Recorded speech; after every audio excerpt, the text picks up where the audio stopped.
एका छोट्याशा गावात 3 जिवलग मैत्रिणी राहत होत्या, मृण्मयी, संचिता आणि शारयू.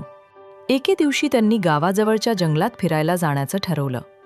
मृण्मयी, अगं चला ना, आज आपण त्या मोठ्या वडाच्या झाडापर्यंत जाऊया. संचिता, थोडी घाबरत, पण तिथं म्हणे जादूचं झाड आहे म्हणे. शारयू, उत्साहात, अगं बाई, चला ना, आपण सगळ्या मिळून जाऊया, काही भीती नाही. सगळ्या मुली हातात पाण्याच्या बाटल्या, टोपल्या घेऊन जंगलात निघतात. जंगलात सगळीकडे हिरवाई होती, फुलं, झाडं आणि हवेत गोड सुगंध. अचानक एका झाडामागून हलका प्रकाश दिसला. मृण्मयी, आश्चर्याने, अरे, हा उजेड कुठून येतोय? संचिता, चला पाहूया. त्या जवळ जातात आणि बघतात एक छोटं चमकणारं झाड.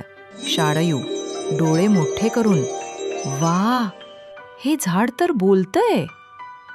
जादूचं झाड, गोड आवाजात, नमस्कार छोट्या मैत्रिणींनो, मी या जंगलाचं रक्षण करतो. तुमचं मन स्वच्छ आहे म्हणून तुम्हाला मी दिसलो.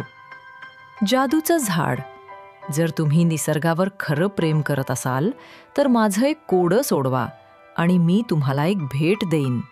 मृण्मयी, आनंदात, हो हो, विचारा ना कोडं. जादूचं झाड, मी पाणीही पितो पण चालत नाही. माझी फांदी वाढते पण मी बोलत नाही. मी कोण?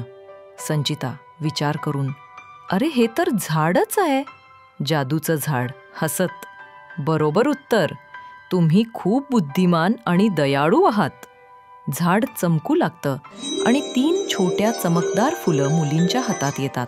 जेव्हा कोणाला मदतीची गरज भासेल तेव्हा या फुलांना हात लावा आणि तुमचं प्रेम जगात पसरवा.